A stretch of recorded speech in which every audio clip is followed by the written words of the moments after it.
ambil available di luaran sana. Di internet banyak informasi tentang literasi digital. Tentunya adik-adik sekarang sangat mudah ya mencari informasi yang penting mau dan yang penting kepikiran gitu mau belajar apa. Nah, tugas saya di sini adalah sebenarnya ingin mengajak adik-adik semua untuk yuk kita belajar ini karena informasi sebenarnya ada di luar sana. Nggak mesti juga ketemu saya sih, informasi itu pasti ada, tinggal kita mengetahui apa sih yang kita perlu ketahui gitu ya. Oke, literasi digital. Kalau menurut eh, informasi tadi ya banyak informasi muncul di mentinya, kemampuan untuk memahami, menggunakan dan menilai informasi melalui teknologi digital. Di era serba online ini kemampuan ini nih menjadi penting. Setuju nggak? Setuju ya. Kalau saya tanya gimana ya, karena saya nggak bisa dengar adik-adik boleh membuat kegaduhan di sana mungkin gerak yang kelihatan gitu angkat tangan atau yang penting jangan angkat kaki ya karena kita belum selesai. Kemudian, nah, literasi digital kenapa penting? Karena literasi digital itu maknanya kita tidak hanya bisa menggunakan gadget, teman-teman semua di sini pasti punya HP, tapi juga bisa memilah informasi dengan benar, menjaga etika online, kemudian juga melindungi data pribadi. Nah, ini mungkin teman-teman adik-adik semua di sini banyak ya informasi di negara kita nih terkait dengan data pribadi dan sebagainya, isu-isu yang beredar, yaitu another thing, isu-isu yang lain yang adik-adik juga bisa catch up dan update tentang info-info itu, tetapi basic hal-hal dasar yang perlu kita ketahui atau apalagi adik-adik sebagai insan ilmiah, mahasiswa, ini tentunya perlu mengetahui ini ya. Jadi kita tidak boleh menyebarkan yang hoax, kemudian kita perlu harus menjaga sebaik mungkin data-data pribadi kita, kemudian menggunakan teknologi secara etis. Nah, komponen literasi digital itu ada apa saja? Tadi di awal sekali sambutan dari Ketua Umum Himpunan Perawat Informatika Indonesia bagi yang belum kenal HPII ya. Jadi sekarang pagi ini kenalan dan kami senang sekali bisa berkenalan dengan adik-adik semua. Beliau tadi Prof. Roro sudah menyampaikan ya beberapa terkait dengan literasi. Jadi kaitannya dengan literasi digital ada keterampilan teknis, berpikir kritis. Nah, ini yang agak berat ya. Kalau keterampilan teknis sepertinya adik-adik zaman sekarang itu sangat mudah untuk sangat terampil gitu ya. Kemudian berpikir kritis. Nah, ini yang perlu dilatih dan Bapak Ibu dosen di tempat adik-adik belajar ada bertugas untuk menemani adik-adik untuk apa namanya menumbuhkan pemikiran kritis ini. Lalu juga etika dan keamanan digital. Spesifiknya besok ada apa materi juga terkait dengan keamanan digital ini ya. Silahkan jadi stay tune. Nah, literasi informasi di internet ini intinya adalah kita bisa mengambil informasi mana yang penting, menilai mana yang tidak penting, mana yang valid gitu ya, karena informasi sangat banyak sekali. Kemudian ada lagi nih adik-adik sekalian terkait dengan literasi digital adalah etika berkomunikasi online. Nah, siapa yang suka apa namanya apa ya bahasa Jawanya? Di sini kayaknya paham bahasa Jawa semua kan ya? Gontok-gontokan online atau misu-misuan online. Nah, itu tidak beretika. Jadi, apalagi di media sosial, kita perlu sopan. Nah, yang perlu adik-adik ingat, adik-adik sekarang mungkin masih mahasiswa. Kadang-kadang kita berpikir, ya siapalah saya, nggak akan ada yang kenal gitu. Tetapi hati-hati, apapun yang kita lakukan di dunia internet, one day in the future, siapapun bisa melihat, men-track, menginvestigasi jejak digital adik-adik semua. So, be aware. Jadi hati-hati apapun yang kita keluarkan itu tentunya kita menginginkan yang baik dan syukur-syukur bisa membawa dampak yang baik, yang luas gitu ya, berimpact. Jadi harus sopan di media sosial, hindari kebencian, kemudian perbedaan normatis itu juga dihindari. Nah, ini sekarang terkait dengan keamanan data pribadi, informasi pribadi kita harus pelajari. Kalau misalnya ini kebanyakan katanya kebanyakan orang Indonesia itu malas membaca, betul atau enggak? Kalau saya yakin adik-adik di Akper Patria Husada rajin membaca ya, namanya juga mahasiswa. Mahasiswa itu mesti rajin membaca. Kalau belum, ya dipaksa untuk rajin membaca mesti oleh Bapak Ibu dosen. Jadi Kalau misalnya kita contohnya download aplikasi baru, kadang ada terms and condition atau apa namanya syarat dan ketentuan gitu. Banyak sekali. Nah, itu langsung dicentang aja artinya setuju. Nah, hati-hati dengan langsung centang, mestinya kita membaca dulu apa yang perusahaan tersebut minta dari kita atau informasinya. Jangan-jangan ketika kita centang kita setuju atas semua data pribadi yang kita masukkan di dalam aplikasi itu diambil semua sama mereka. Nah, itu hati-hati. Nah, nanti kaitannya kita bicara juga terkait dengan akun dan seterusnya pada saat adik-adik sekalian menggunakan device, equipment, teknologi pada pelayanan pasien ya. Ini kita bicara yang umum dulu. Jadi kalau misalnya membuat sandi ya katakanlah membuat kata sandi yang kuat, jangan klik sembarangan, lindungi pokoknya identitas digital adik-adik semua. Nah, sekarang itu literasi digital secara umum. Nah, sekarang kita masuk ke literasi digital kesehatan. Bapak Ibu yang ada di lokasi, apakah saya bisa minta bantuan ya? Misalnya, oh tadi tapi sudah nggak apa, sudah lewat sharing ya. Nanti kalau misalnya ada yang ingin bertanya, saya saat ini bisa melihat layar di lokasi di Akper Patria Husada. Jadi kalau misalnya adik-adik ada yang angkat tangan, saya insya Allah bisa melihat. So please feel free kalau di tengah-tengah ada yang ingin ditanyakan atau tiba-tiba pokoknya nggak bisa nunggu sampai akhir itu nggak apa-apa, silahkan angkat tangan, kita bisa break dulu untuk bertanya ya atau diskusi, silahkan. Jadi feel free saja dan tidak ada pertanyaan yang jelek, tidak ada pertanyaan yang buruk. So please kita di sini belajar bersama-sama ya. Jadi silahkan. Oke, nah literasi digital kesehatan tadi di awal saya sudah minta adik-adik untuk menyampaikan apa yang teringat di benak adik-adik sekalian. Nah, kalau secara teori apa sih literasi digital kesehatan? Yaitu kemampuan ini yang saya bold, tolong bisa mungkin bisa diperhatikan lebih ya bahwa literasi digital kesehatan itu maknanya adalah kemampuan mencari, memahami, dan menggunakan informasi kesehatan dari sumber digital. Sumber digital tuh apa saja ya. Jadi tidak hanya internet. Nanti kita bicara banyak alat-alat digital yang di rumah sakit mungkin tidak terhubung internet, tetapi itu menjadi satu alat yang banyak digunakan oleh tenaga kesehatan, apalagi perawat ketika nanti memberikan pelayanan keperawatan. Jadi intinya literasi digital kesehatan adalah mencari, memahami, dan menggunakan informasi. Tadi jadi saya sangat setuju ya adik-adik yang menyampaikan teringat informasi. Jadi memang tidak bisa lepas dari informasi. Nah, termasuk kemampuan menggunakan aplikasi, portal pasien. Apa itu portal pasien? Mungkin belum terbayang, tapi sepertinya saya punya contoh gambarnya nanti di slide saya berikutnya. Kemudian ada telehealth, mungkin ada yang pernah mendengar tentang ini. Kemudian perangkat kesehatan digital yang lain. Nah, nanti yang kita highlight adalah penting untuk adik-adik sebagai tadi Nurse Fatika sudah menyampaikan bahwa adik-adik merupakan calon perawat di masa depan untuk memberikan asuhan keperawatan yang aman dan efektif menggunakan teknologi. Oke, nah ada satu riset yang baru saja terbit di tahun 2022, belum lama yang lalu ya, yang menggambarkan tentang karakteristik seseorang itu yang punya digital health literacy. Jadi ini nih kira-kira mudah-mudahan terlihat dengan jelas ya layar saya di sana. Ada lingkaran ini dari seorang manusia yang memiliki digital health literacy. Yang pertama kita lihat dia punya pemahaman atau understanding. Kemudian healthcare accessibility, dia bisa mengakses pelayanan-pelayanan kesehatan melalui alat digital atau device-nya gitu. Misalnya kalau adik-adik sekarang punya, siapa yang punya aplikasi apa itu namanya? Satu Sehat. Nah, kalau belum punya apa itu, coba dicari sekarang boleh sambil nyari di App Store-nya. Ada aplikasi Satu Sehat dari Kementerian Kesehatan kita, bisa langsung di-download dan adik-adik bisa semestinya punya akun di situ.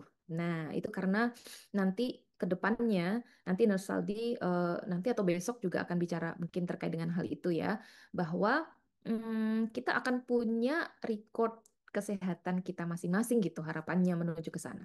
Oke, kemudian health knowledge termasuk di dalam digital health literacy atau literasi digital kesehatan kesehatan adalah pengetahuan tentang kesehatan itu sendiri. Jadi kalau kita sekarang point of view-nya sebagai manusia ya, individu, mau tenaga kesehatan, mau bukan tenaga kesehatan, semuanya punya pengetahuan tentang kesehatan, gitu.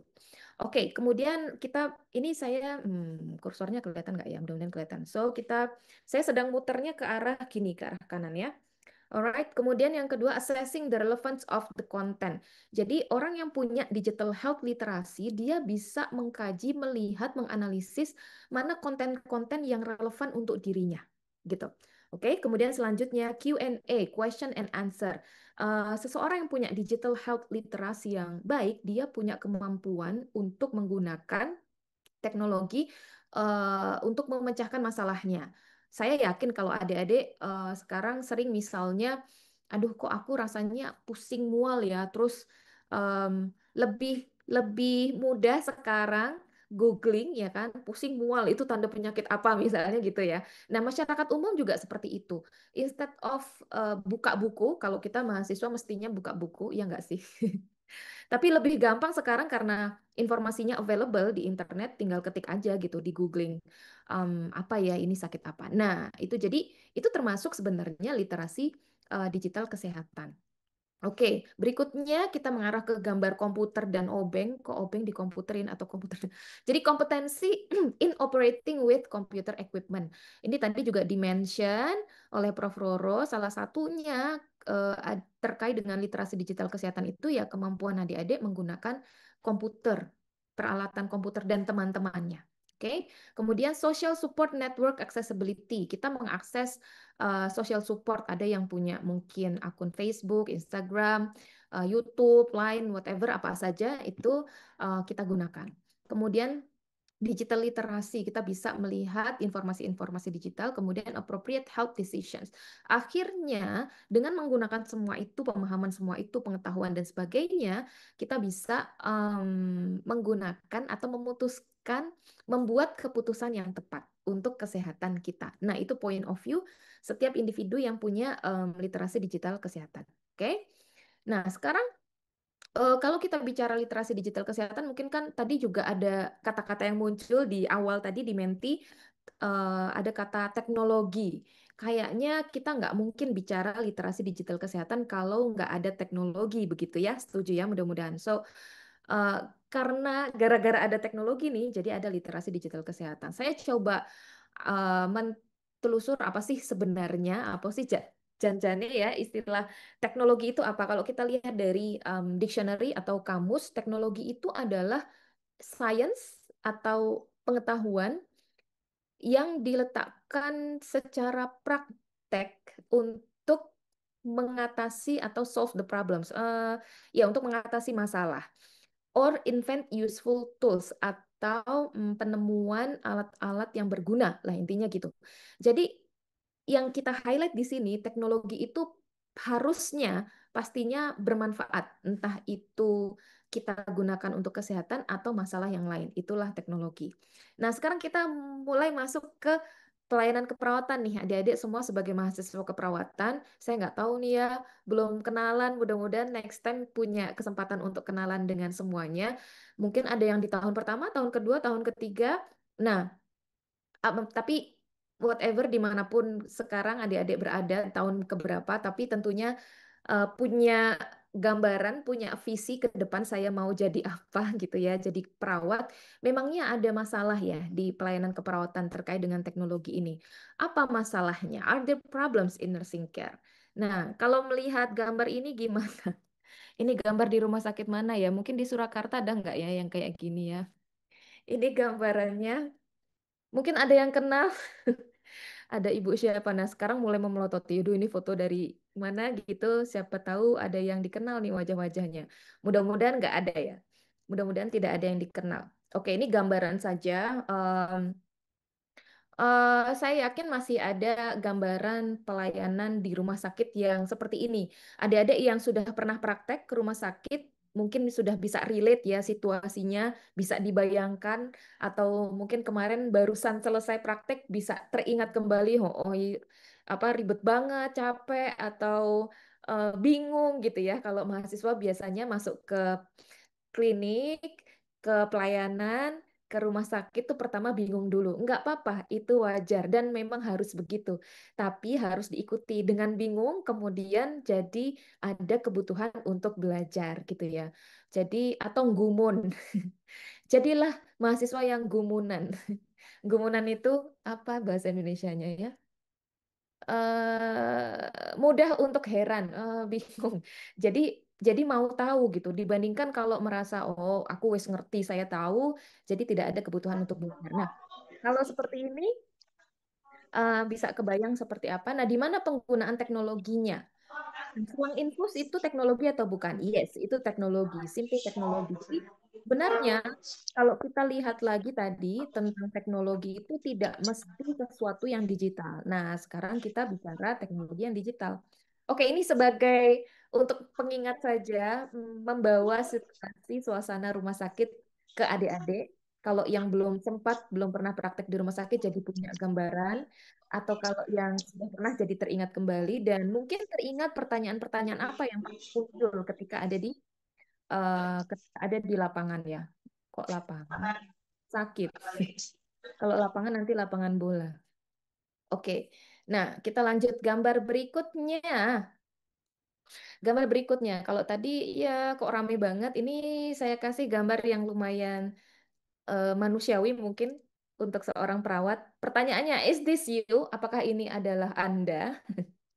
Jadi gambarannya kalau tadi mungkin yang pertama di mana ya teknologinya semuanya pakai kertas. Tadi soalnya ada kata-kata yang muncul ketika saya tanya minta dimenti tadi ada yang menuliskan rekam medis elektronik, electronic medical record. Ini kalau di sini electronic medical recordnya mana nggak kelihatan. Oke, saya kasih gambar yang ada paling tidak komputernya ya.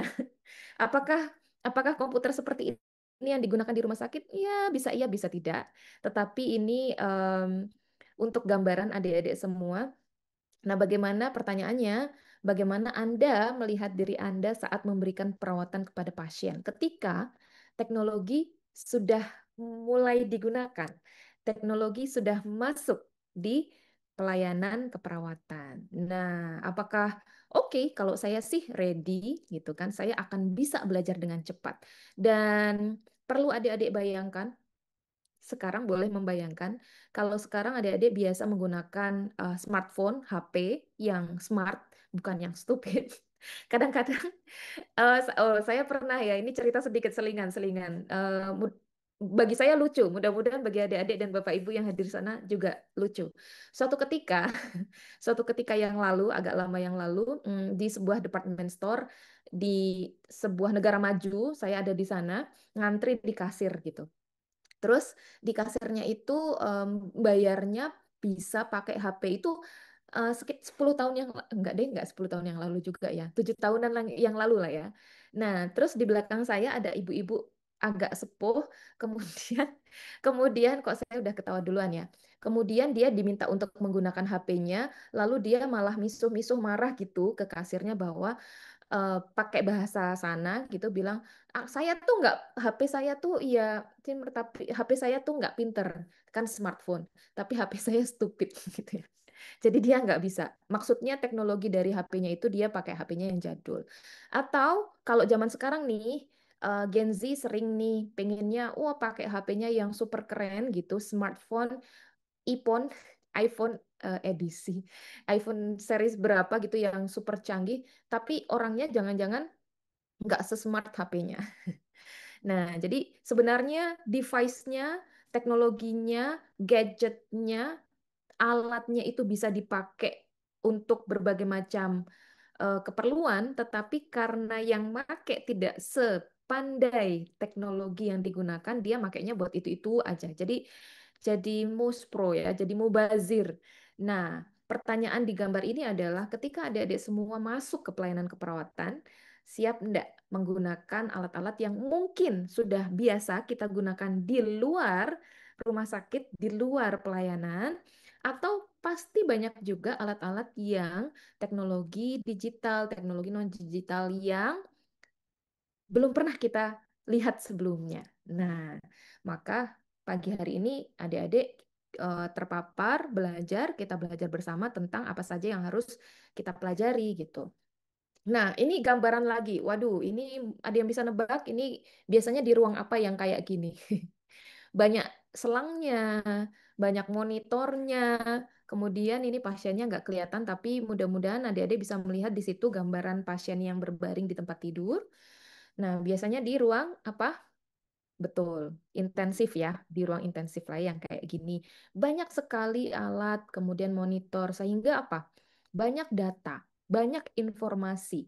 Apakah kita siap menggunakan? Kembali lagi ke makna dari literasi digital kesehatan bagi tenaga kesehatan, ya salah satunya adalah kita menggunakan data, kita jadikan data itu sebagai informasi, kemudian informasi itu kita gunakan untuk membuat keputusan, gitu-gitu akhirnya ya.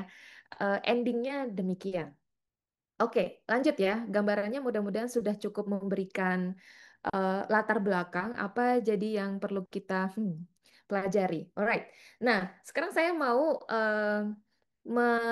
apa ya, menyampaikan sedikit, memberikan pandangan kepada adik-adik semua bahwa sekarang itu sudah banyak sekali teknologi yang berkembang yang digunakan untuk mendukung pelayanan keperawatan. Ini ada apa referensinya. Nanti kalau materinya insya Allah adik-adik bisa dapatkan. Saya cantumkan di situ list referensinya, sumber-sumber belajar. Adik-adik bisa search sendiri, ambil download, dan bisa belajar lebih banyak ya. Sekali lagi, bahwa kalau punya literasi digital kesehatan yang baik, artinya kita eager, kita semangat, kita termotivasi untuk belajar, belajar, dan selalu belajar gitu ya. Jadi nanti jangan khawatir, daftar referensinya akan adik-adik bisa dapatkan dan bisa belajar lebih banyak. Kalau saya sekarang hanya trigger saja ya, mudah-mudahan bisa menggugah adik-adik untuk belajar lebih banyak.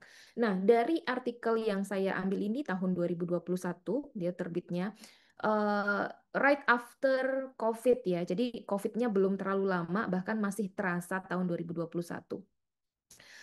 Pak Bud namanya, ini dari Inggris, menuliskan artikel, dan saya waktu itu berkesempatan untuk alhamdulillah punya kesempatan untuk mereview dulu sebelum artikelnya terbit gitu. Nah, di sana disebutkan teknologi-teknologi yang akan berkembang di pelayanan keperawatan. Nah, salah salah beberapanya saya coba visualisasikan di slide saya ini gitu. Macam-macam lah. Ada telemedicine yang kalau di Indonesia kita mulai kayaknya mulai familiar gitu, mulai ngetren gitu ya. Adalah telemedicine, semacam aplikasi-aplikasi Halodoc, Halo Dokter, macam-macam gitu ya. Dan teman-teman keperawatan saat ini mulai berkembang juga mengembangkan telenursing, aplikasi layanan keperawatan yang bisa diakses masyarakat luas gitu, juga ada. Kemudian kalau gambar yang tengah, mudah-mudahan adik-adik bisa lihat, wah sekeren itu ya, itu apa? Ada gambar otak terbang-terbang gitu. Iya, mungkin sekarang belum ada di rumah sakit kita, tapi nggak lama deh, insya Allah nanti in the future, di waktu yang akan datang, mungkin saja kita bisa mengedukasi pasien, menjelaskan kepada pasien gitu, pakai gitu kayak di film-film ya. Jadi memang benar loh, yang dulu saya lihat waktu kecil di film-film western, kayak gitu nitnut ternyata sekarang udah kejadian. Jadi memang teknologi itu berawal dari impian ya, impian manusia, dan adik-adik di sini juga tentunya bebas untuk bermimpi. Siapa tahu dari adik-adik di Akper Patria Husada punya inovasi juga, membayangkan gitu kan, kalau di keperawatan tuh mestinya enaknya kayak gini-gini deh. Walaupun sekarang belum ada, start with your dream. Memulai dari impian nanti bisa saja terwujud jadi inovasi, dan tentunya kita berharap inovasi kita itu bisa dimanfaatkan oleh masyarakat luas. Kemudian ada big data. Pasti udah sering dengar ya tentang ini. Big data itu apa sih? Big data itu ya data yang big, data yang besar, data yang banyak. Jadi kalau kita sekarang sudah banyak berinteraksi dengan HP, internet, macam-macam lah, ya. Kita memasukkan data. Ketika data-data itu dikumpulkan, banyak, namanya big data. Big data itu nanti kita bisa analisis, kita bisa olah, kita bisa gunakan untuk membantu kita, baik kita sebagai pasien atau kita sebagai tenaga kesehatan. Oke, kemudian yang di kiri bawah, adik-adik bisa lihat itu ada old people pakai hijab di tengah, terus sekelilingnya itu ada macam-macam layanan. Itu maksud saya mau menyampaikan ada loh sekarang layanan yang individu atau pasiennya atau kliennya itu ya stay at home, tapi bisa terkonek dengan berbagai macam layanan yang dia butuhkan. Di macam-macam, ada AI, ada telehealth, ada komputer, electronic medical record, dan macam-macam disebutkan di artikel ini. Nah, jadi udah kebayang ya, tadi mulai dari gambaran pelayanan di rumah sakit yang hektik tadi, yang ribet, yang rame, sampai kemudian ke teknologi, sampai ke yang intensif tadi, banyak teknologi yang akan mendukung pelayanan keperawatan. Oke, nah saya mau spill sedikit ini juga referensi dari saya tidak ingat mungkin Australia. Teknologi yang banyak digunakan, top teknologi yang mendrive improvement, yang menghasilkan perbaikan gitu, kemajuan di pelayanan kesehatan. Nih, salah satunya tadi sudah saya mention juga di slide sebelumnya adalah telehealth. Sebagai informasi, adik-adik sekalian, telehealth ini kalau contohnya aja ya, pemerintah Australia itu invest sampai 106 ini by the way datanya saya dapatkan maybe like a year ago atau 2 years ago, dua tahunan yang lalu. Pemerintah Australia itu invest 106 miliar dolar selama 4 tahun untuk mensupport apa untuk mengadakan pelayanan telehealth ini gitu. Jadi betul-betul serius gitu dikembangkan telehealth. Di Indonesia gimana? Di Indonesia pemerintah Indonesia juga punya layanan telehealth. Nah, itu nanti di sesi lain kalau kita mau bicara tentang itu ya. Ini slightly saja bahwa adik-adik mengetahui ada salah satu teknologi yang top di luaran sana berkembang. Nah, yang berikutnya adalah top teknologinya adalah electronic health record yang adik-adik dalam pelatihan ini juga nanti akan belajar, akan mencoba praktek juga ya nanti terkait dengan hal ini karena electronic health record ini kalau di Indonesia sudah tidak bisa kita elakkan dari peraturan Menteri Kesehatan yang terbit tahun 2022 itu sudah mencanangkan bahwa semua rumah sakit di Indonesia harus menggunakan rekam medis elektronik gitu ya.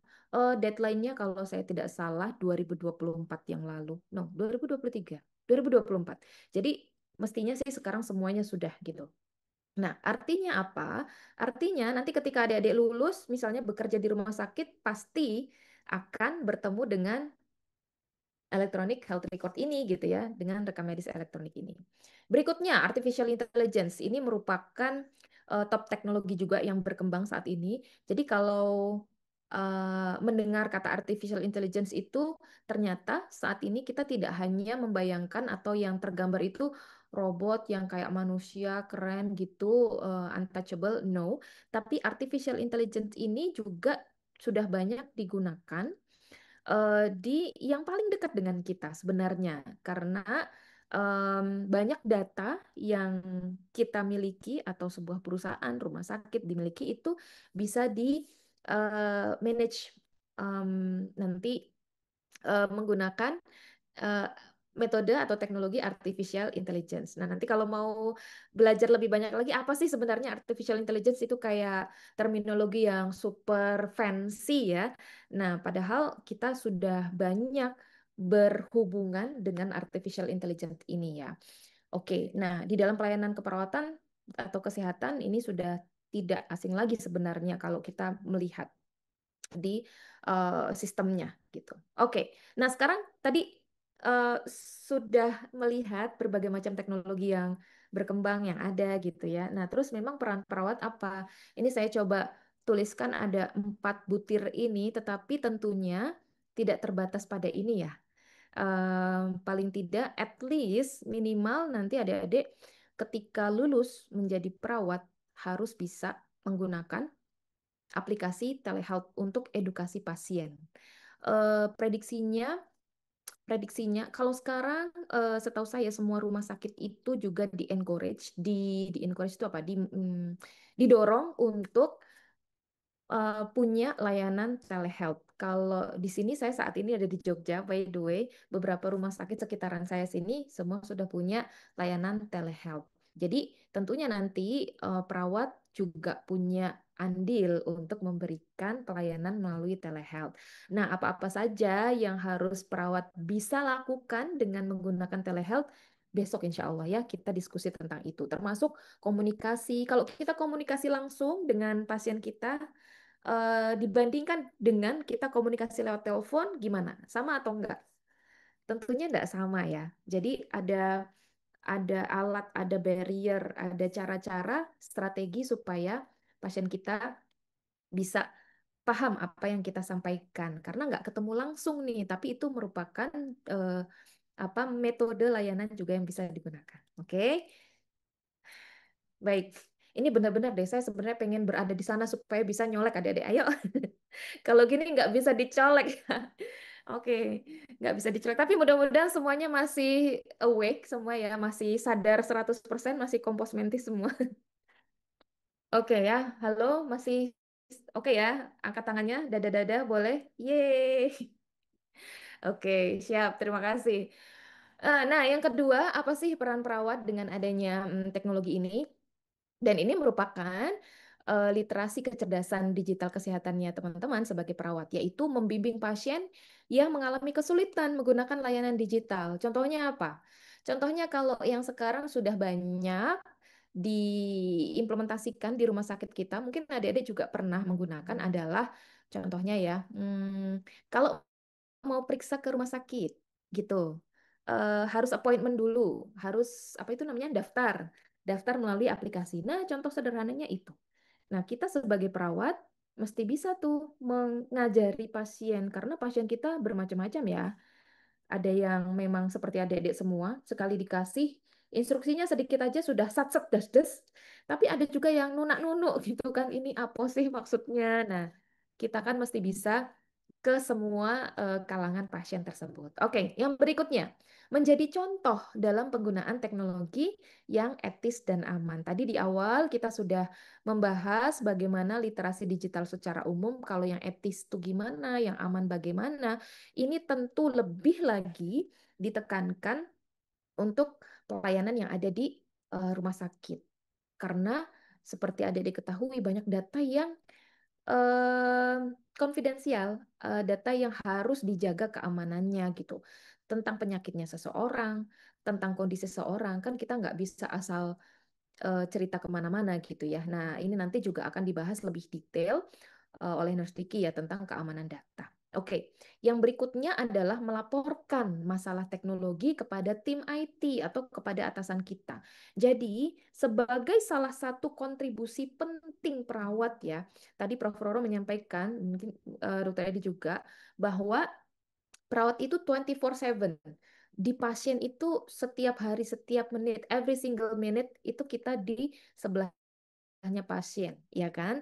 Nah, ketika ada masalah teknologi, baik itu yang digunakan langsung ke pasien atau yang kita gunakan sendiri, misalnya tadi rekam medis elektronik kah, kemudian alat-alat monitoring yang lain kah, yang terhubung dengan rekam medis elektronik. Kalau ada masalah itu yang nggak kita nggak diem aja. Kayak ya wes lah itu urusannya tim IT wes gitu ya, nggak bisa. Karena apa? Karena nanti yang susah juga kita gitu. Jadi kita nggak bisa menggunakan dengan baik, kita tidak bisa memberikan pelayanan keperawatan yang maksimal kepada pasien-pasien kita. Jadi kalau ada masalah, kita bisa laporkan. Oke? Nah, how to-nya bagaimana melaporkannya? Nah, ini mungkin perlu pelatihan lagi yang lain untuk bagaimana komunikasi seorang perawat dengan tim IT atau kepada atasan gitu ya. Nanti pelatihannya sendiri kaitannya dengan kompetensi ini. Oke, gitu ya. Oke. Kalau bisa disebutkan, nggak ada yang bisa nulis di chat ya berarti. Kalau terpikir nanti boleh di akhir eh, adik-adik kepikiran ada peran perawat apa lagi yang belum saya sebutkan di slide saya ini. Karena ini cuma 4, pastinya banyak. Nah, kalau tadi saya sebutkan teknologi secara umum, nah ini kalau di rumah sakit, mohon maaf ini gambarnya bukan kita ya, orang-orang di negara lain, tetapi enggak apa-apa. Kurang lebih sebagai gambaran, mungkin rumah sakit kita di sini belum punya, tapi saya yakin tidak lama akan kita punya. Yang kita sudah punya adalah yang pojok kanan bawah, itu tentang medical record. Kita semua sudah punya, di Indonesia sudah punya. Kementerian Kesehatan sudah membuat berbagai macam standar supaya rumah sakit itu punya standar medical record elektronik yang harus diterapkan, sehingga kita sebagai perawat harus mengetahui juga karena kita tuh penggunanya, kita usernya. Kemudian kita lihat yang jajaran atas. Ini mungkin teknologi-teknologi yang asing, ya ampun, emang ada di rumah sakit kita ya. Mungkin belum ada, tapi yakinlah adik-adik nanti ketika bekerja mungkin akan tidak lama bertemu dengan teknologi ini atau justru memunculkan teknologi ini ya. Jadi atau mungkin ada yang ingin bekerja ke luar negeri karena perawat demand-nya luar biasa besar di negara maju. Nah, ada yang ingin bekerja di luar negeri juga sangat memungkinkan ya. Nah, ini teknologi contoh yang lain lagi saya ingin kenalkan kepada adik-adik semua menjadi gambaran gitu ya. Namanya Electronic Medication Administration System. Ini sangat amat dekat sekali dengan perawat. Selain rekam medis elektronik sendiri yang nanti adik-adik akan praktek cara menggunakannya, salah satu contoh rekam medis elektronik. Tetapi yang lainnya lagi yang akan sangat dekat dengan perawat adalah Medication Administration System, atau bahasa Indonesianya mudahnya adalah pokoknya alat untuk memberikan obat.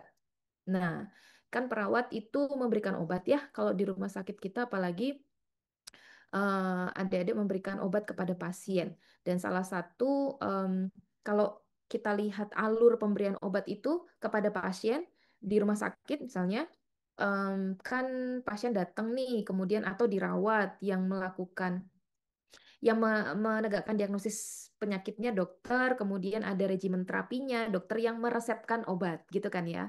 Lalu nanti teman-teman farmasis yang akan menyiapkan obatnya, dispensing namanya. Lalu setelah farmasis kemana? Ke kita, ke perawat. Yang apa tugasnya? Tugasnya adalah memberikan si obat tersebut. Nggak selesai sampai situ tugasnya perawat. Setelah memberikan, adalah memonitor, ya nggak sih? Monitor dan evaluasi. Jadi tugasnya perawat untuk pemberian obat ini panjang dalam rantai pemberian obat. Nah, adik-adik saya yakin sudah belajar di kampusnya bahwa apa tuh syarat-syarat untuk memberikan obat harus banyak benarnya ya kan? Benar pasien, benar obat, benar dosis, benar waktu dan sebagainya, ya kan?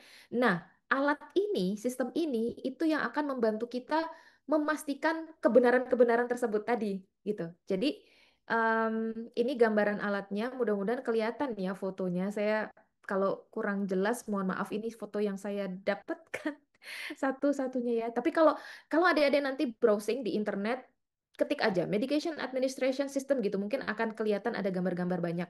Gambarannya kayak gini. Pernah eh, pasti pernah ke departemen store atau belanja yang di kasir, dia nyeken barang yang kita beli gitu kan. Lalu muncul harganya di komputernya dia gitu. Nah, kurang lebihnya kayak gitu. Teknisnya, kalau sistem dibaliknya tentu lebih kompleks ya. Kalau kita perawat kurang lebih teknisnya gitu. Jadi si pasien itu ada gelang identitas kan ya. Nah, ada barcode-nya kan ya, ada nomor rekam medisnya.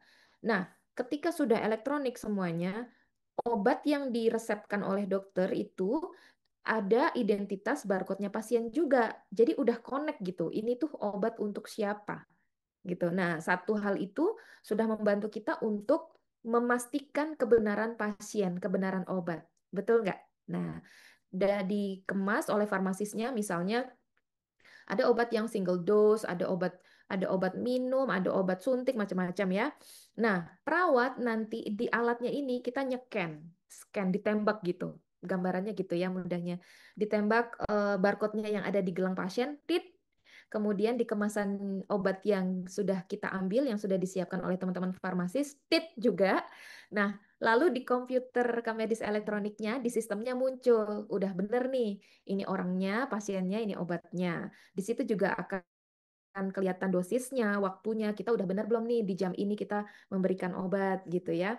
Nah, itu jadi medication administration system sekali lagi membantu kita untuk memastikan kebenaran-kebenaran yang tadi itu yang kita sudah pelajari, adik-adik sudah pelajari, sewaktu belum ada teknologi ini kita betul-betul melihat kan manual.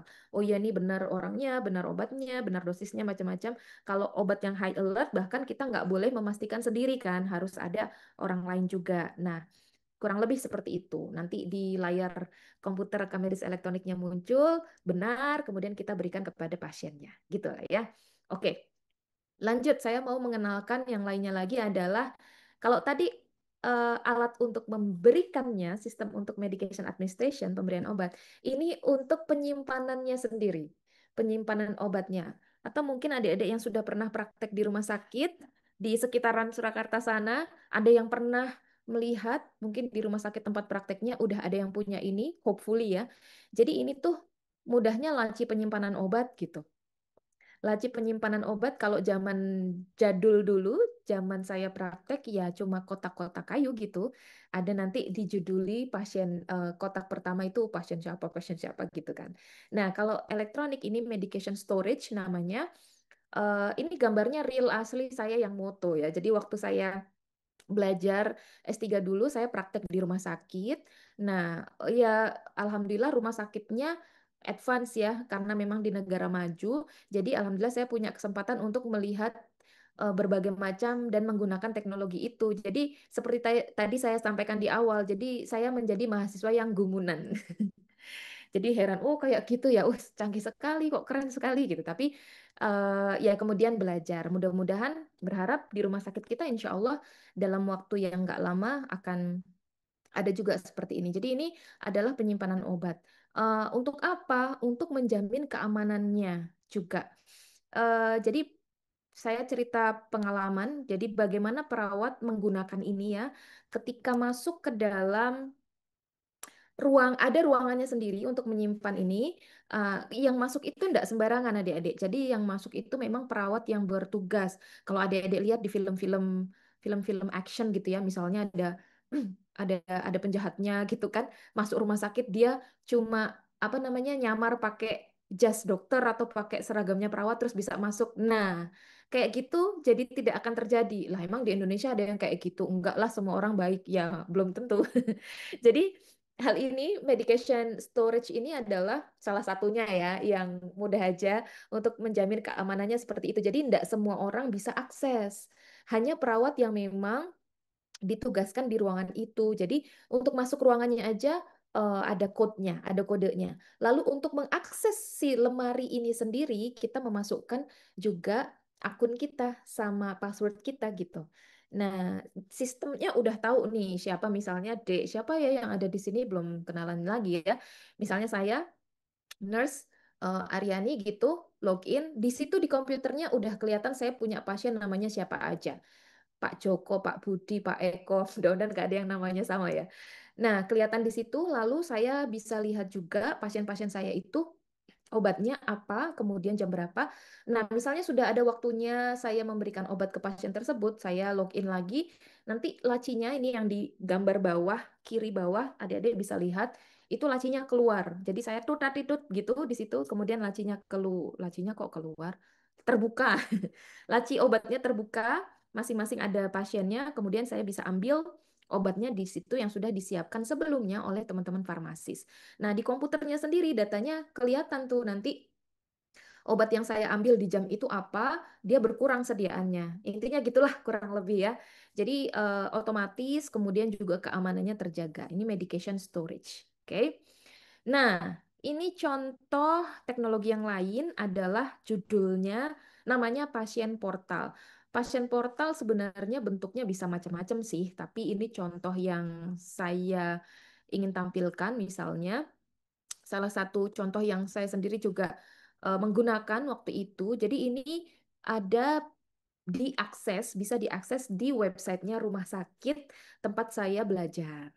Dan sekarang rumah sakit kita, rumah sakit besar, ada websitenya gitu, ada portal untuk pasien. Nah itu diklik, kita bisa masukkan identitas kita, misalnya rekam medis kita ketika sebagai pasien ya, ketika pernah dirawat di situ atau pernah periksa di situ lah intinya gitu, kita bisa masukkan kemudian data-data kita bisa lihat sendiri data kita di situ, itu namanya pasien portal.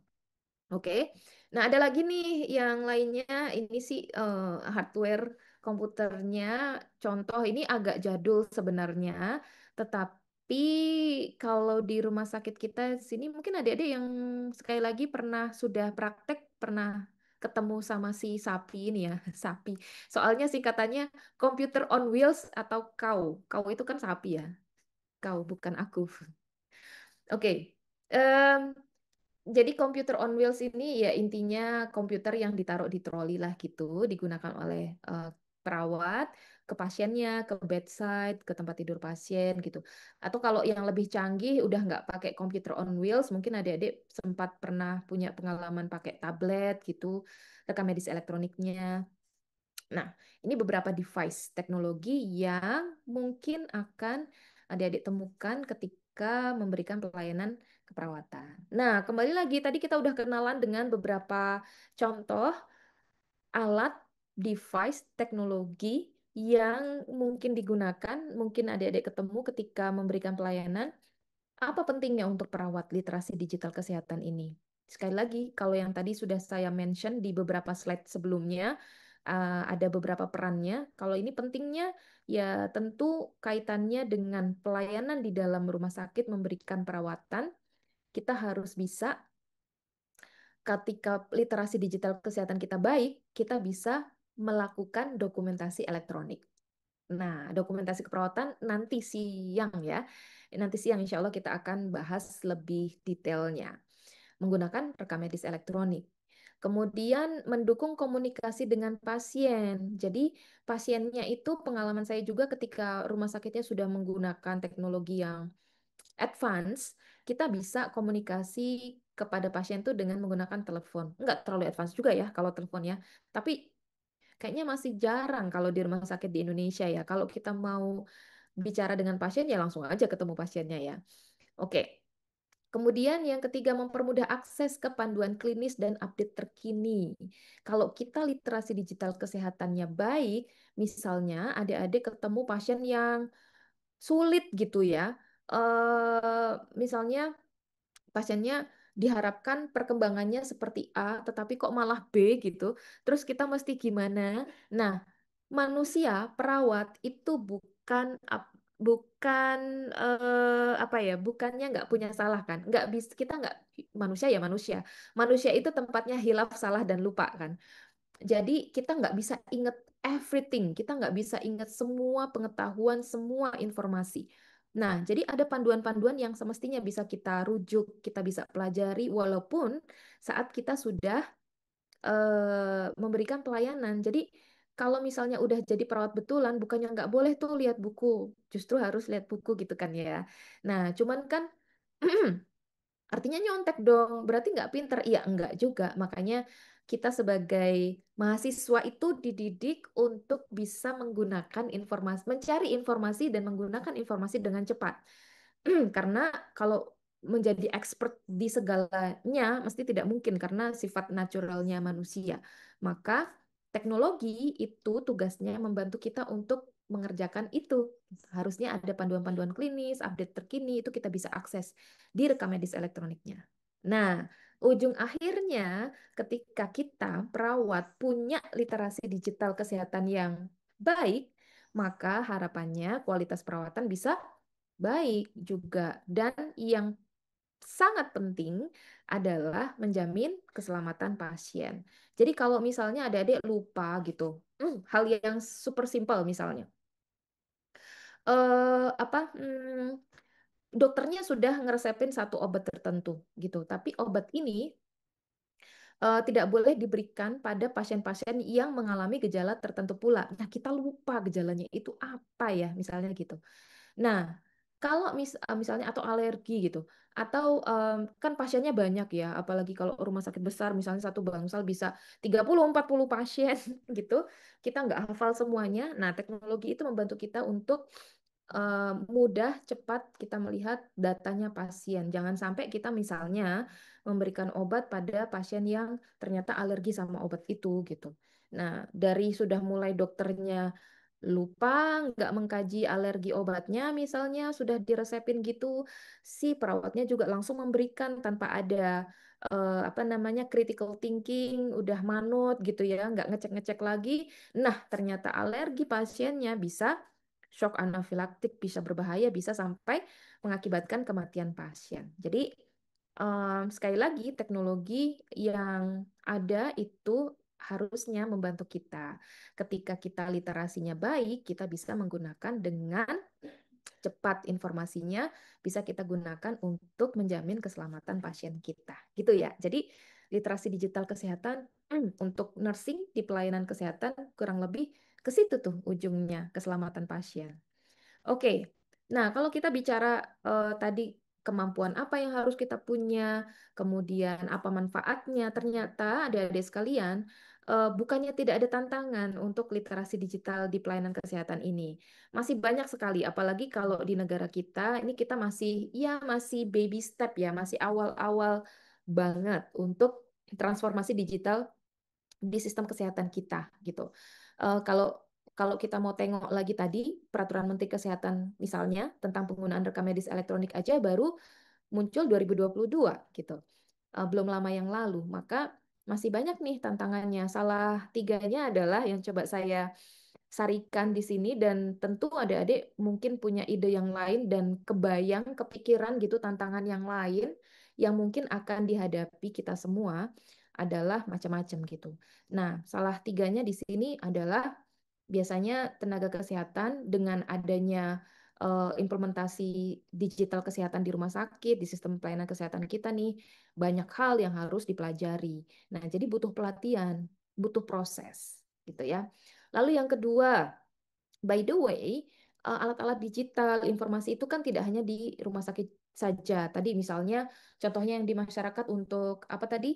Untuk mendaftar layanan, untuk periksa appointment, pendaftaran gitu ya. Dan di luar di masyarakat mungkin aplikasi-aplikasi untuk monitoring itu juga banyak sekali berkembang.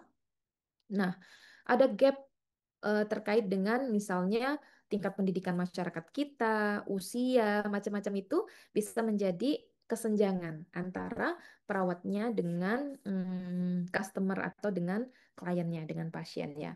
Hambatan yang lain, hambatan bahasa gitu. Mungkin ada masyarakat kita misalnya kalau kalau di Jogja sini bisanya bahasa Indonesia gitu, simbah-simbah kok bahasa Indonesia, bahasa Jawa misalnya tapi nggak bisa bahasa Indonesia, sedangkan teknologinya pakai bahasa Indonesia, gitu ya. Tapi kalau di Jawa sih kayaknya semua orang bisa ya bahasa Indonesia, iya nggak sih? Mungkin di daerah pelosok yang lain, di negara kita gitu, ada hambatan bahasa. Yang paling cetol, yang paling jelas, akses internet. Tidak semua orang di masyarakat kita punya akses internet. Ini masih menjadi PR untuk pemerintah kita, kita semua, untuk memperbaiki infrastruktur internet di seluruh penjuru Indonesia. Nggak usah bilang jauh-jauh ke Papua gitu ya. Saya pernah menemukan yang dekat dengan ibu kota saja, ya akses internet ini masih challenging gitu, masih ada tantangannya. Oke. Kemudian tantangan yang lain adalah terkait dengan keamanan data dan privasi. Yang barusan beberapa hari terakhir ini juga ada isu yang membuat gemes semua ya terkait dengan kebijakan pemerintah kita kaitannya dengan data warga negara Indonesia gitu. Ya, ini isu lain ya. Oke, intinya terkait dengan keamanan data ini juga nanti adik-adik akan belajar bersama di pelatihan ini nanti dengan Nurse Diki ya kalau tidak salah. Oke. Nah, kenapa sih kita mesti tahu tantangan-tantangan ini? Ya, supaya bisa antisipasi atau bisa memikirkan solusinya gitu ya. Oke, nah saya mau coba membahas sedikit, oke, tentang kasus ini ya. eh ada contoh kasus di sana adik-adik bisa buka, kalau yang punya laptop silahkan buka laptop, kalau HP mudah-mudahan bisa juga ya di HP. Kalau di HP-nya punya aplikasi slide share mungkin bisa, tapi kalau enggak ya enggak apa-apa deh. Ini kan adik-adik di sana bisa langsung diskusi satu sama lain langsung ya ketemu karena offline di sana. Tetapi saya berharap adik-adik juga mencoba. Jadi gini ceritanya. Bingung ini ngomongin apa sih? Ini satu contoh kasus saja. Saya bacakan dulu deh kasusnya. Nanti perkara cara ngerjainnya kita diskusikan setelah ini. Oke. Ini ada gambaran contoh kasus, sebentar, saya malah nggak bisa lihat. Wait. Hmm, Oke. Nah, kasusnya adalah, wow, belum sempat dibuka ya. Oke. Misalnya ada seorang laki-laki 75 tahun pertama kali kontrol ke rumah sakit tanpa didampingi anaknya. Ia kesulitan untuk membuka reservasi online. Reservasi tadi tuh pendaftaran online yang dari tadi kita sebutkan. Tanpa pada poliklinik penyakit dalam tempat ia akan bertemu dokternya untuk kontrol rutin hipertensinya. Ia langsung datang ke rumah sakit tanpa mendaftar online terlebih dahulu.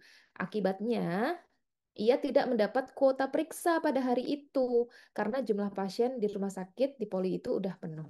Nah, yang ingin yang saya ingin teman-teman lakukan adalah ini caranya gimana? Oh, linknya akan saya letakkan di chat, nggih. Nanti mohon bantuan Bapak Ibu, mungkin operator atau Bapak Ibu dosen yang ada di sana bisa share ke adik-adik mahasiswa linknya ini. Jadi maksudnya adik-adik bisa membuka link tersebut, kemudian kita mengerjakan bersama di satu platform yang sama gitu maksudnya. Kita mau lihat seberapa familiar, seberapa familiar atau ya seberapa adik-adik lanyahnya menggunakan ini gitu. Jadi pertanyaan pertama adalah masalah apa yang adik-adik temukan dari kasus yang tadi? Masalahnya apa? Kemudian yang kedua, dari masalah itu, bagaimana solusi menurut adik-adik caranya mengatasinya bagaimana? Jadi point of view-nya adalah adik-adik sebagai perawat yang ada di rumah sakit tersebut.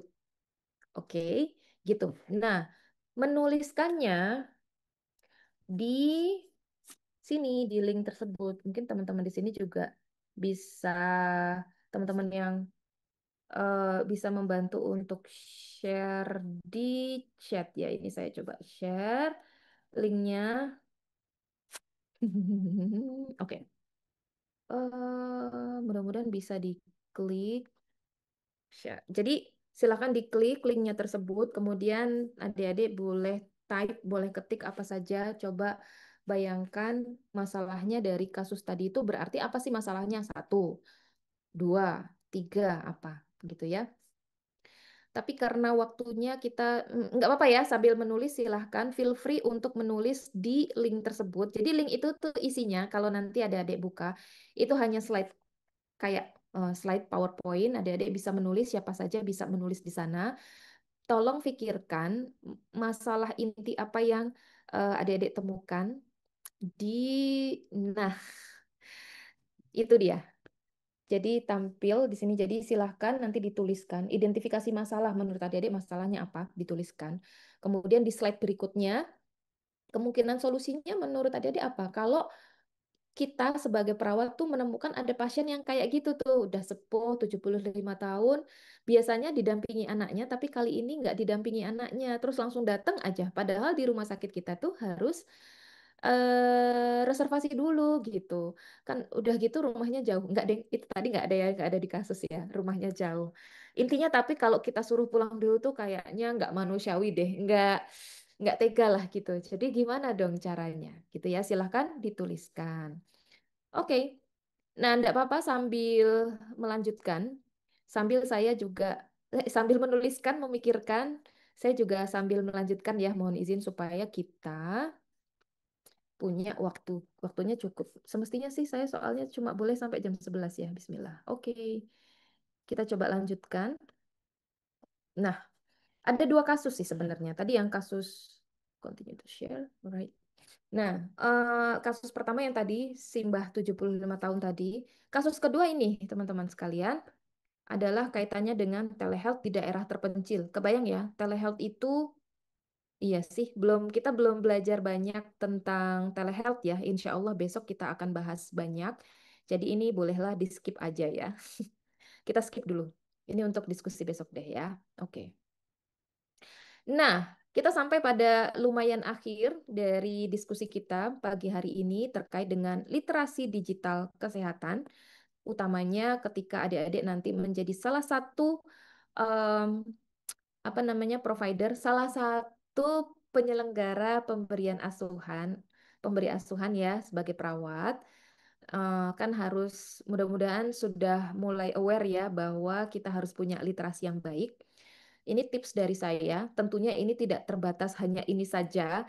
Banyak hal yang lain yang bisa adik-adik lakukan. Nah, saya mau menyebutkan 4 hal ini saja. Yang pertama, ikuti pelatihan seperti yang sekarang adik-adik lakukan ya pelatihannya. Walaupun kita tidak bertemu langsung, mudah-mudahan semangat narasumber yang ada di sini bisa tertular ke sana.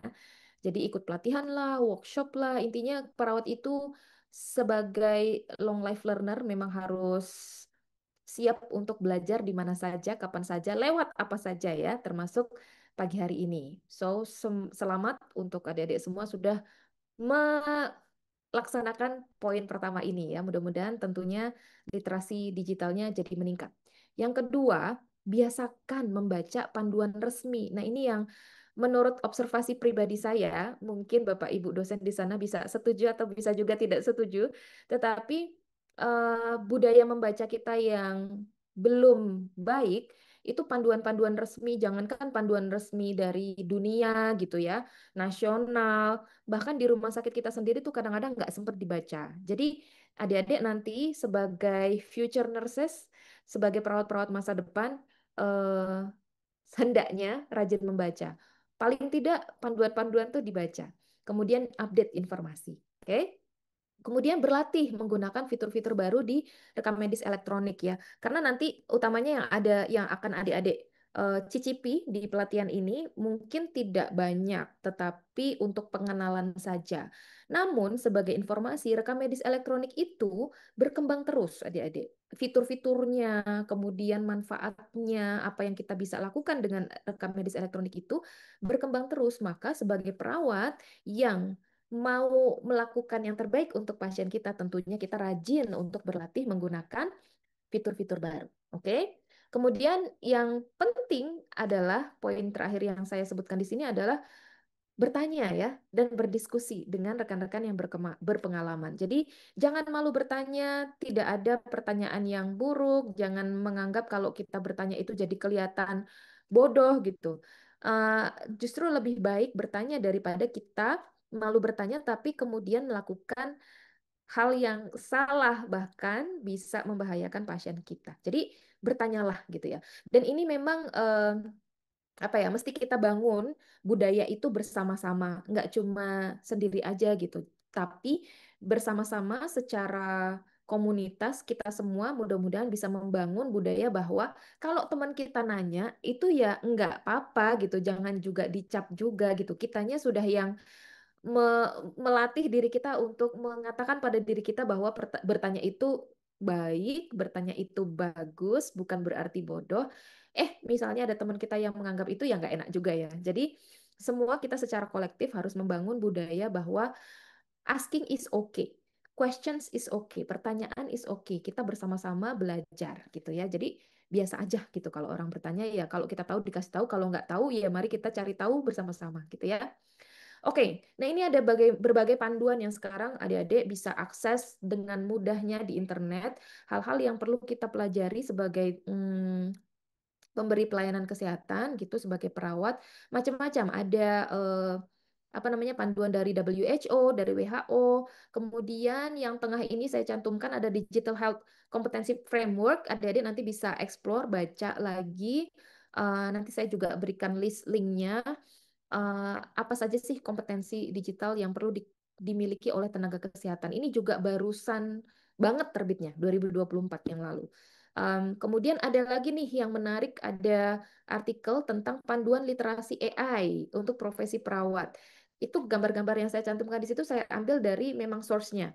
Jadi ada kalau adik-adik melihat di layar sekarang yang tampil nurses itu adalah singkatan dari panduan itu. Nanti bisa diakses juga ya di materi ini. Oke. Nah, pengingat lagi nih bahwa ini 3 menit lagi ya. Pengingat tentang kompetensi literasi digital.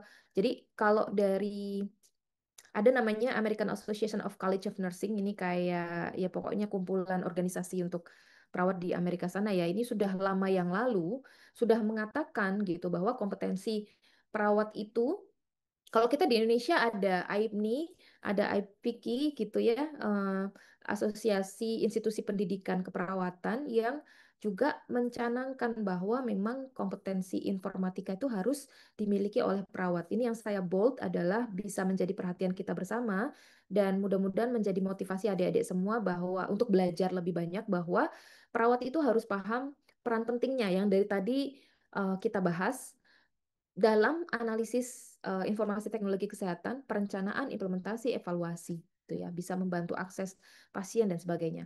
Satu lagi ini ada statement position papernya WHO yang mengatakan kalau mau kita punya sistem kesehatan yang tangguh, sistem kesehatan itu tuh harus punya SDM yang kompeten, mumpuni dan bisa teknologi yang saya highlight di sebelah kanan itu. Jadi tidak terkecuali tentunya sistem kesehatan di negara kita gitu dan kita sebagai bagian dari warga negara Indonesia tentunya kita ingin berkontribusi ya apalagi adik-adik nanti ketika lulus jadi pelakunya. Kok pelaku ya? Kalau pelaku itu konotasinya negatif jadi aktor, jadi jadi aktor utama gitu, jadi perawat yang ada di sistem kesehatan. Oke, ini sumber belajarnya, nanti ada listnya. Solid terakhir, kata-kata terakhir, serem ya. Kata-kata terakhir. Literasi digital bukan sekedar kemampuan teknologi, tetapi juga komitmen. Ini yang paling penting, mohon bisa diingat pesan untuk adik-adik semua dan untuk saya sendiri juga, komitmen untuk memberikan asuhan terbaik di era digital ini. So, mari kita tingkatkan literasi digital kita untuk pelayanan yang lebih baik. Pesan saya lagi, become success nurse to face future challenge ya. Jadi perawat-perawat yang sukses nanti adik-adik semua yang hadir di pelatihan pagi hari ini, insya Allah untuk menghadapi tantangan di masa depan karena tantangannya tidak semakin mudah, tidak semakin sederhana, justru akan semakin kompleks. Maka dari itu kita perlu membekali diri kita sendiri dengan kompetensi salah satunya dengan menghadiri pelatihan ini. Nah, ini listnya nanti bisa diakses semua ya, mudah-mudahan.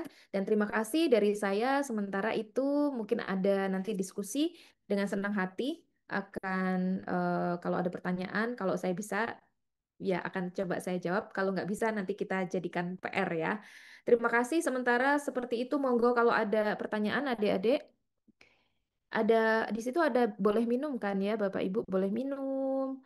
Kayaknya ada yang punya snack juga. Silakan, saya nggak punya snack nih di sini, tapi saya punya minum.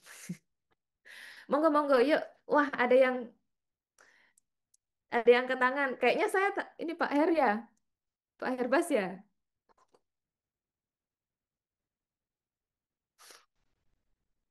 Saya udah kepo ini ya kan. Monggo, monggo Pak. Apa kabar Pak?